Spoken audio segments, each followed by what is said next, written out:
संधीची समानता निश्चितपणे प्राप्त करून देण्याचा आणि त्या सर्वांमध्ये व्यक्तीची प्रतिष्ठा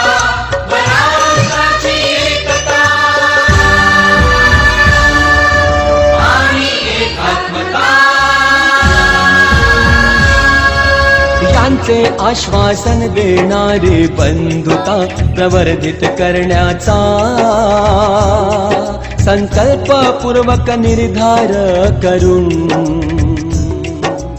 आमच्या संविधान सभेत आज दिनांक 26 नोव्हेंबर 1949